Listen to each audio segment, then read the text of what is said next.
Putin's war in Ukraine is now a historic disaster. As winter sets in, the fighting in Ukraine will slow. Both sides will use the downtime to resupply and refit for next year's warm weather fighting season. So this is an excellent time to take stock of where the conflict stands after 10 months and look for larger trends above the ebb and flow of the front lines. Well, there are four major geopolitical takeaways that stand out. First of all, Russian decline. No matter how the war unfolds in the next year or two, and it looks set to drag on, Russian power has been badly reduced.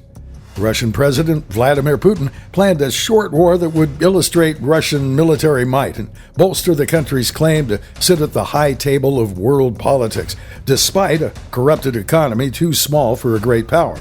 Instead, Putin has stumbled into a quagmire, akin to the Soviet war in Afghanistan in the 1980s or the American war in Vietnam. America's quagmires, such as the Iraq counterinsurgency, were costly and domestically disruptive, but the enormous size of the U.S. economy and the popular legitimacy of its democratic system ensured that America would wind down its losing wars without a massive rupture. Russia doesn't have this luxury. Its economy is 7% the size of America's. To fight a long war will be profoundly economically disruptive, and Putin's dictatorship is fundamentally unstable. Putin is vulnerable to a coup if he doesn't win his war of choice in Ukraine.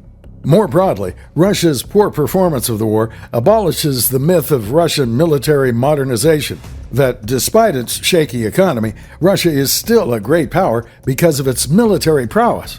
This is no longer credible. Russia is losing to a country whose military no one took seriously a year ago. Russia's economy is only in the world's top 20 now, and the war-related sanctions will shrink it out of that group in a year or so. In short, neither Russia's economic capacity nor its military capabilities justify calling Russia a great power anymore. Another point, Ukraine's rise. But just about everyone thought the Russians would roll over Ukraine.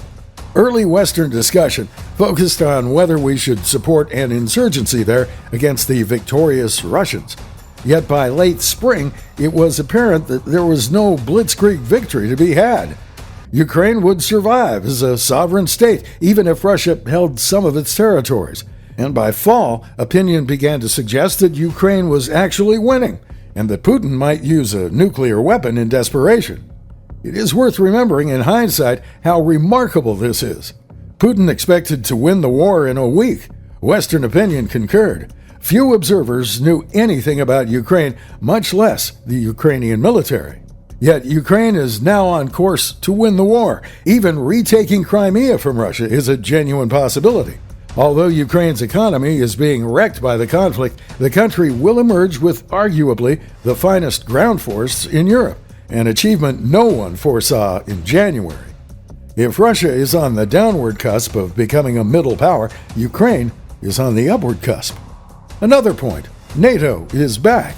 Yet another remarkable geopolitical outcome is the rejuvenation of NATO. For years after the Cold War, NATO drifted. It never quite broke up, if only because its European members liked the U.S. security umbrella.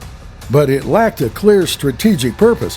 It tried to find that in out-of-area deployments during the War on Terror. But few members liked these deployments, nor did they go particularly well. No one really knew what winning the War on Terror meant, and it all ended with an unsatisfying whimper in Afghanistan in 2021. Russia's invasion of Ukraine ended this malaise. Years of Putin's vague threats and belligerence suddenly became concrete. NATO members like Germany and Italy, who had tried to engage Putin, could no longer avoid the long-standing Russian neo-imperialist fears of the alliance's eastern members. The United States, too, after the confusion about NATO during the Donald Trump presidency, re-engaged. The alliance also brought in 2 new members and has sought to build bridges to Asian democracies concerned about China. So long as Putin remains in power, this new community spirit in NATO will remain. And finally, there is no Ukraine model. February's declaration of alignment between Putin and Chinese President Xi Jinping unnerved small states everywhere. It appeared that China was endorsing Putin's Ukraine invasion, and indeed, China has stood behind Russia throughout the war. Taiwan particularly feared that Putin was creating a model by which a large autocracy neighboring a small democracy might use territorial and cultural grievances to justify an invasion. This may indeed be what China was hoping. Xi's rhetoric on Taiwan is tougher than that of his predecessors, but the model has gone badly awry. Russia has found that absorbing a patriotic people committed to defending their sovereignty is far harder than expected. Also, Western unity behind Ukraine has not cracked, as Putin apparently expected, under the pressure of nuclear threats and rising fuel costs. And Western sanctions on Russia have also been tougher than Putin likely expected. This doesn't mean China will desist from attacking Taiwan, but it should at least give it pause that it will not be easy or quick. These are all positive trends for democracy. Ukraine's pain has been enormous, but it is defending democracy and demonstrating that autocracy is not stronger than open societies. Let us hope then, in the new year, that it continues its successful counteroffensive against imperialist aggression.